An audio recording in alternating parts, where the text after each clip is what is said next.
Hello students, I am Sanjay Saini. I am in front of you with the next lecture of moving charges and magnetism. It is the fourth chapter of NCERT of class 12th and it is related to physics of class 12th. Dear students, in the previous lectures we have studied about Biot-Savart's law, its applications and Ampere-Circuital law. We have studied what is Ampere-Circuital law and we have seen its proof also. Today in this lecture we are going to study what are the applications of Ampere-Circuital law. We have major three applications and these are to find out magnetic field intensity in different cases. The first application of Ampere-Circuital law is to find magnetic field due to a straight wire, due to a long wire carrying current. And the second application is to find magnetic field due to a current carrying solenoid. And the third application is to find magnetic field due to a current carrying toroid. Dear students, we are going to obtain magnetic field intensity due to these cases using Ampere-Circuital law. So, before studying the application of Ampere-Circuital law, let me explain you in brief what is the meaning of Ampere-Circuital law.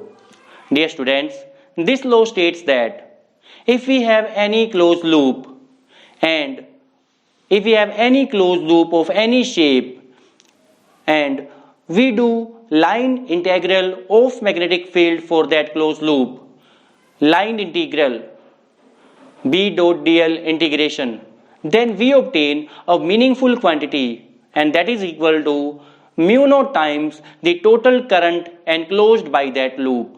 Mu naught is magnetic permeability of vacuum and total current is the total current inside that loop. For example, suppose we have these two wires and the current carried by these two wires are I1 and I2 and we have this loop and this loop is surrounding these two wires and we do the line integral of magnetic field for this current for this loop. Suppose magnetic field is in this direction and we are going to do line integral, then we will have to do dot product of this magnetic field with a small length over this loop. Suppose this small length is dl, then what is the dot product? It is b dot dl. Then there are many these dot products, like we have dot product here b dot product with dl vector. We have one more, suppose here the magnetic field is in this direction and dl is this, we have one more dot product. Similarly, suppose here the magnetic field is in this direction and dl is this much, so again we will have one more dot product. So if we add all these dot products, then we obtain this quantity, line integral of magnetic field. And this is equal to, according to Ampere-Circuital law, according to this law, this line integral of magnetic field is equal to permeability of vacuum times the total current enclosed by that loop, the net current enclosed by that loop, and net current enclosed is I1 minus I2. Because the currents are in opposite direction, therefore we are taking this net value of current I1 minus I2. Okay, so this is how we are applying Ampere-Circuital law for any closed loop. So let us now move to applications of this law. Our first application is magnetic field due to a long straight wire. Dear students, let we have this wire. This wire is straight long and this is carrying a current I. Suppose the length of the wire is infinite. Then because of the current flowing in this wire, some magnetic field is developed around this wire. We know this fact because of Oersted experiments. Oersted said that if any wire is carrying current inside it, then outside that wire there is magnetic field.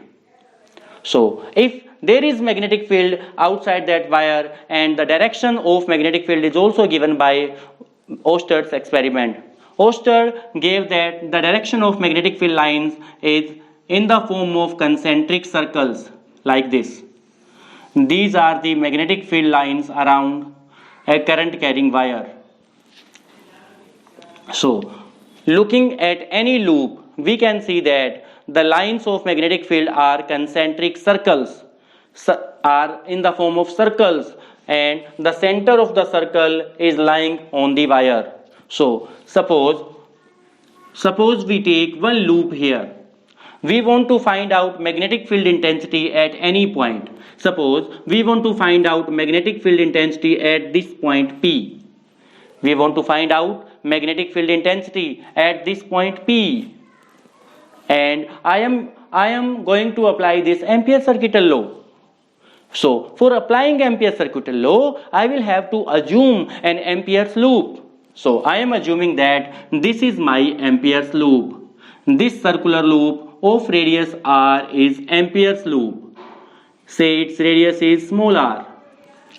And now I am applying Ampere circuital law, which is B dot dl is equal to mu naught Ni, mu naught I. Because the current enclosed by this Ampere's loop, this I am assuming that this is Ampere's loop. Ampere's loop. So I am applying Ampere circuital law for this loop. So before applying, I will have to take a small length element over this loop. Say this is a small length element of length dl, and the direction is along the tangent. Also, the direction of magnetic field is along the tangent. Both dl and magnetic field are in same direction. dl is along tangent, and magnetic field is also along tangent. Therefore, the angle between B and dl is 0 degree. So let I be the current flowing through an infinite long wire, and suppose this loop is C be the C is Ampere's loop of radius r having wire as its axis. Wire is acting as the axis of the loop. Suppose B is magnetic field on the loop. Magnetic field is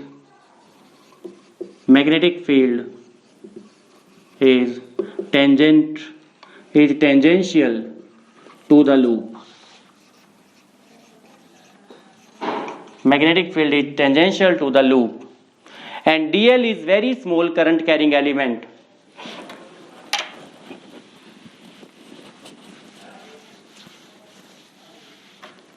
dl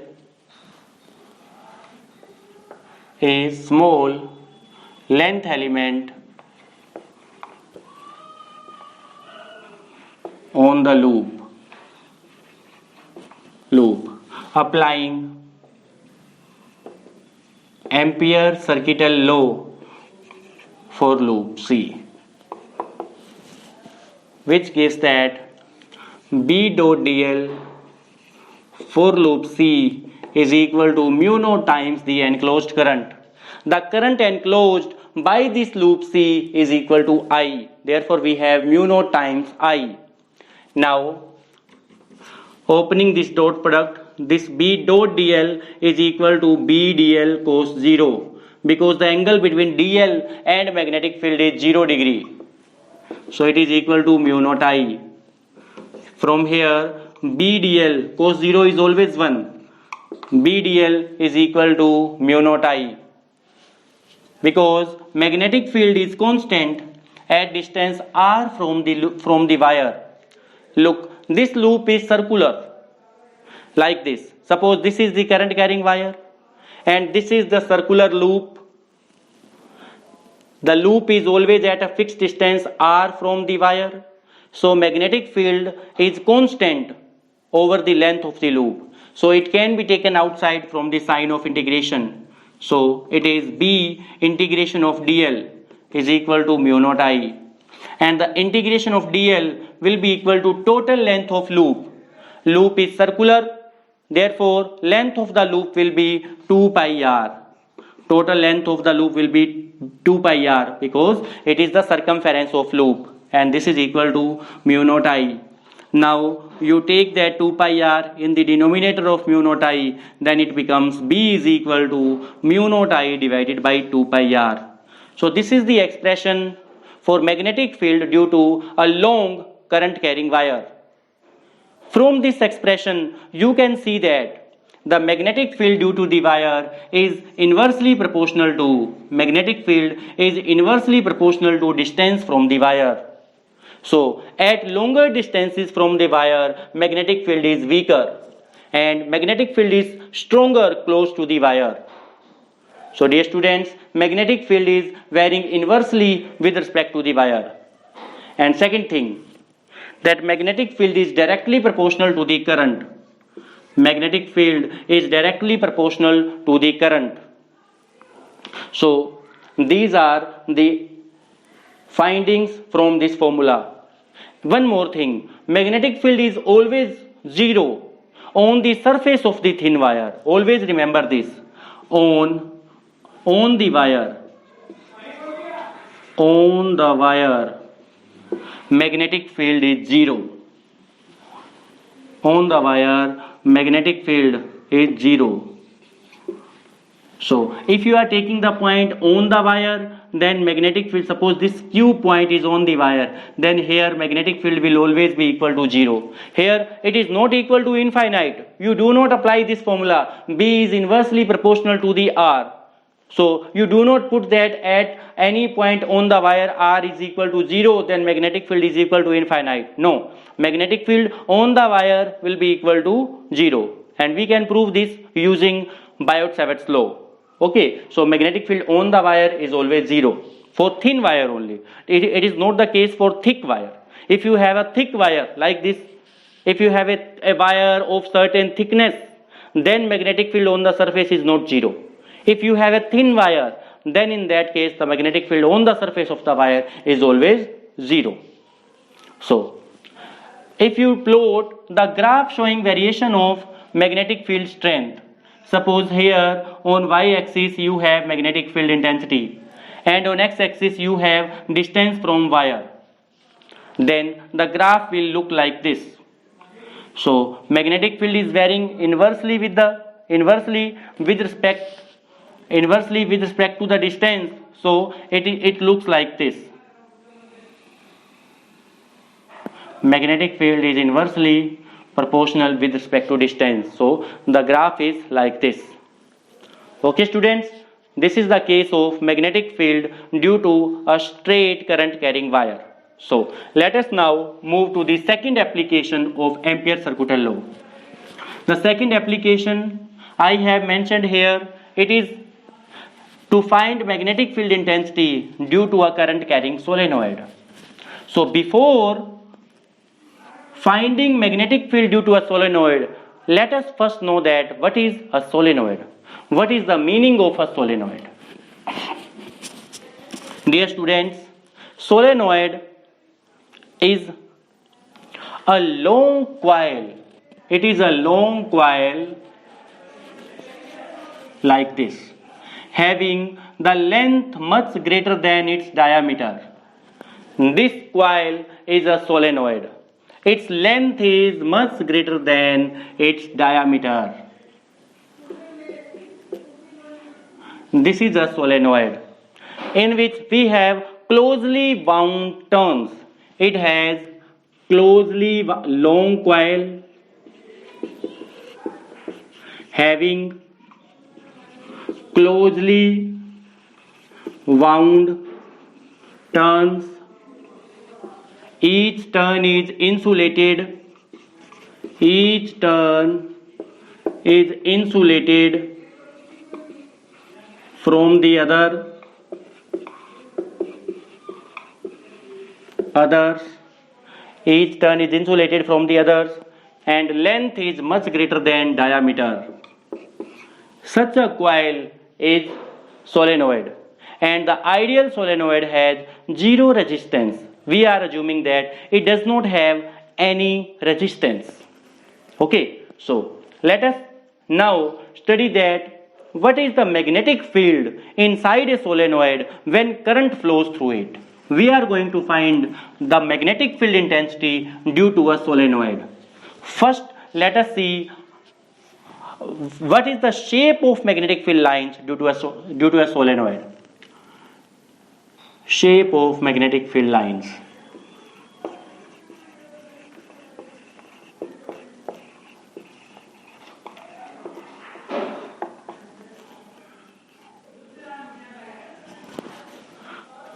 Okay, suppose we have this solenoid.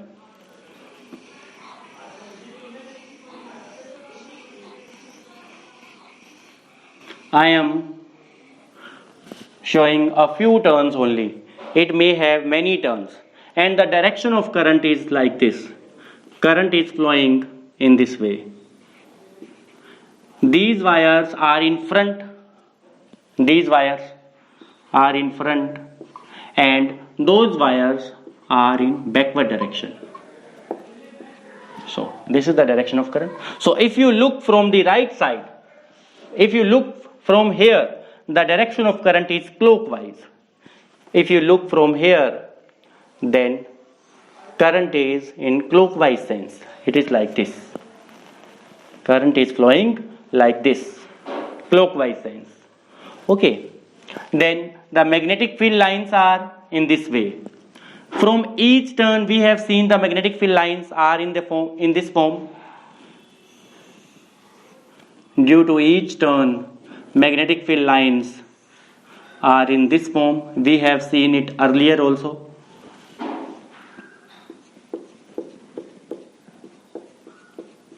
Magnetic field lines due to one current carrying loop. Suppose this is one loop, then the magnetic field lines are in this form. We have seen this earlier in the application of Biot-Savart's law. Now we have many such loops. This is one loop, this is one more, this is one more, this is one more. We have many such loops. So in that case, the magnetic field lines of each case get added, so that we get magnetic field lines of this form. We get magnetic field lines in this form. Let me show you. Magnetic field lines are in this form. Here the lines are entering from rightward direction and leaving in leftward direction. The lines are making loops. These are the long loops. Magnetic field lines always form loop like this. Remember, electric field lines do not make loops, but magnetic field lines always make loop. So we can see that magnetic field lines are almost parallel to each other inside the solenoid. But outside the solenoid, the lines are far away from each other. Lines are far away from each other. Therefore, we can assume that magnetic field exists inside the solenoid only. Magnetic field is almost zero outside the solenoid. Outside the solenoid, magnetic field is almost zero. So this is the case. So these are the magnetic field lines, and magnetic field lines are from rightward to this direction. So we have a rule also to determine the direction of magnetic field lines. Viewing from right side, you see that the direction of current is like this. The direction of current, when viewing from right side, it looks like the clockwise current is flowing. So if clockwise current is flowing, then try to write, then first you make a circle. show the clockwise direction of current. Now, either you put a sign of N here or you put a sign of S here inside this circle. Either you put a N sign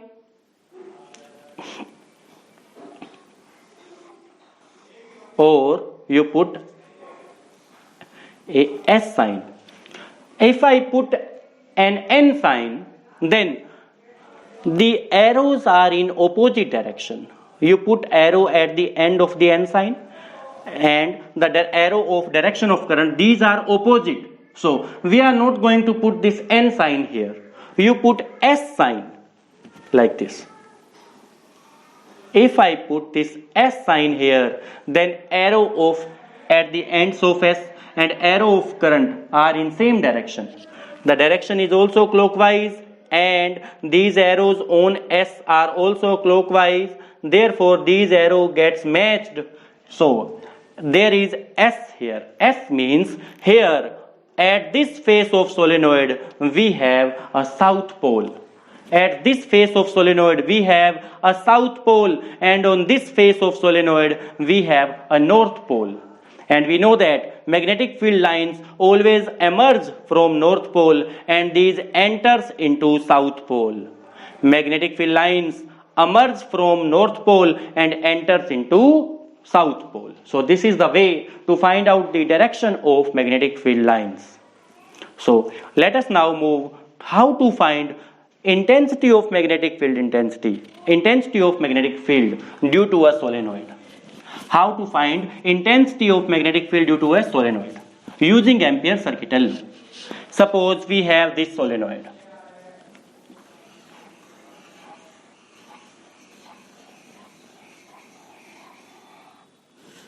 We have this solenoid and current is flowing in clockwise sense. The length of the solenoid is L. Now, applying Ampere circuital law, I will have to assume an Ampere's loop. This is the Ampere's loop I am taking. This is Ampere's loop. I assumed that this is Ampere's loop.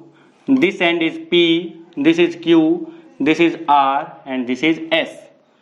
This I have taken Ampere's loop PQRS. This is Ampere's loop. Now I am applying Ampere circuital law for this loop. Suppose this is a solenoid carrying current I and of length L and this is Ampere's loop of length say small n L and width say B and I am applying Ampere circuital law for this loop. Ampere circuital law states that B dot dl line integral of magnetic field is equal to mu naught times the total net current enclosed, mu naught times the net current enclosed. So let us solve this B dot dl. This is for loop PQRS. Let me resolve this closed integral into 4 parts. This is for PQRS. Let me resolve this closed integral for 4 parts. B dot dl for PQ part, B dot dl for QR part, B dot dl for RS part and B dot dl for SP part. So PQ, QR, RS, SP. I divided this closed integral into 4 open integrals. And the right hand side we have mu naught times the total current enclosed. Now let us see how much is the total current enclosed inside this loop. We have some wires inside that loop. This wire is inside that loop. This wire is inside that loop. This is also inside that loop. So there are certain number of wires inside that loop. Suppose n is the number of wires. N is equal to number of wires inside loop. Okay, suppose n is number of wires inside that loop. So total current inside that loop will be n into I. N is current in one wire and n is number of wires and I is current in one wire. So total current in the loop will be n into I. N is the number of wires inside that loop and I is current in one wire, because this current I is flowing in every wire. Therefore total current will be n multiplied by current in one wire. So it is mu naught times into Ni. So let us now solve these integrals. For first integration, the angle between B and DL is 0.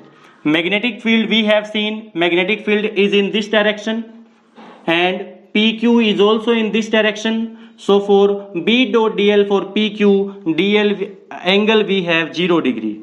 For PQ part we have BDL cos 0 degree for PQ, because DL and B both are in same directions. And now for QR part, for QR, DL is upward and B is in this direction, therefore angle is 90 degree. Therefore, if we open this integral, we obtain BDL cos 90 degree for QR, because B is in the leftward direction and DL is in upward direction. Therefore, they are perpendicular to each other, and being perpendicular, their dot product will be equal to 0. Now, move to third part. It is RS. RS is lying outside the solenoid. RS is completely outside the solenoid, and we have seen that magnetic field lines are far away outside the solenoid, far away. Therefore, it can be assumed that there is no magnetic field outside the solenoid. So magnetic field is 0. So let us put it is 0 dot DL outside the solenoid for SP, and sorry, not for SP, it is for RS.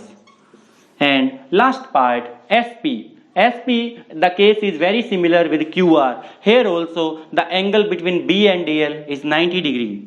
So for SP also the angle between B and DL is 90 degree. And on right hand side we have mu naught Ni. So these terms become 0, because cos 90 is 0. Here magnetic field is 0, here cos 90 is 0. So these terms become 0 and it remains only first term BDL. So we obtain this.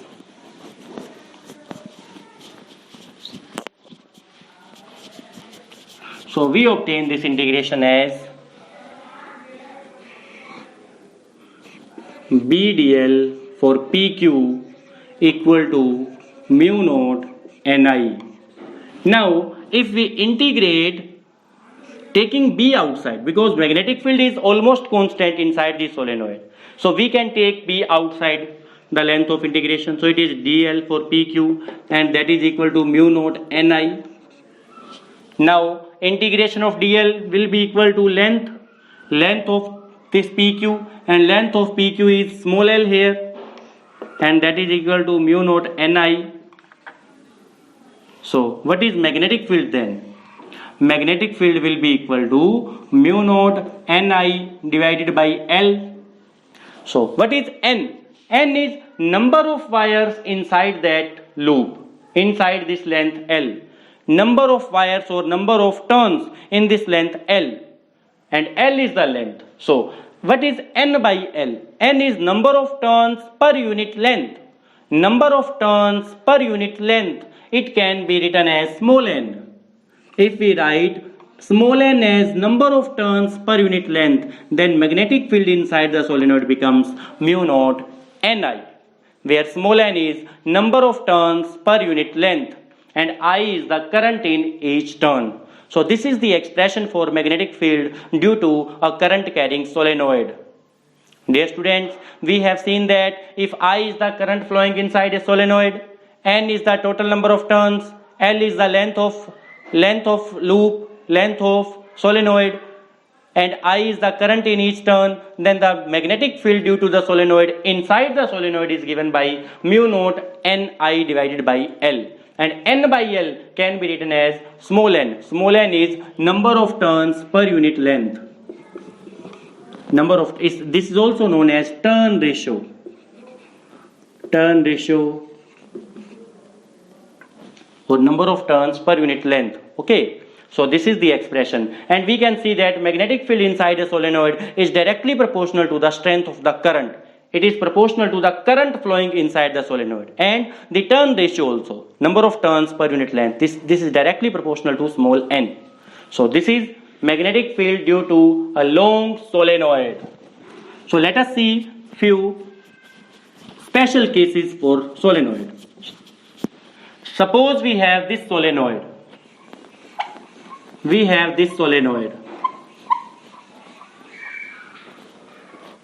And we have some point. Say this is a point completely inside the solenoid A.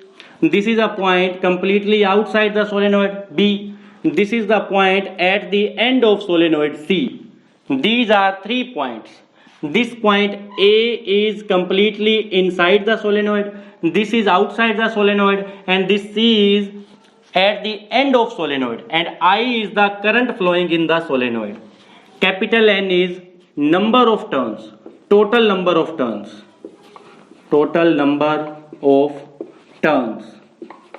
and capital L is length of solenoid. Then what is magnetic field at points A, B and C? Magnetic field at point A, it is mu naught Ni upon L. This is magnetic field at point A, which is inside the solenoid, and it is almost constant for inside the solenoid. What is magnetic field at point B? It is 0, because the solenoid is this point is lying outside the solenoid, therefore magnetic field is 0. And now what is magnetic field at point C, which is at the end of solenoid? Here the magnetic field is half than the magnetic field inside the solenoid. So there is a derivation behind this, but we are not going to do this derivation. I am directly using the results. This is mu naught Ni divided by 2L. So if the point is at the end of solenoid, then magnetic field is half of the value of magnetic field inside the solenoid. Remember this fact. Okay, and you know the direction of magnetic field. If the current is in this direction, such that the magnetic field, if we view from the right side, if the direction of current is clockwise, then S can be put inside this circle, and this is south pole and this is north pole. Then magnetic field lines are from north to south, outside the solenoid, north to south. So magnetic field lines are entering into south pole and leaving the north pole, like this.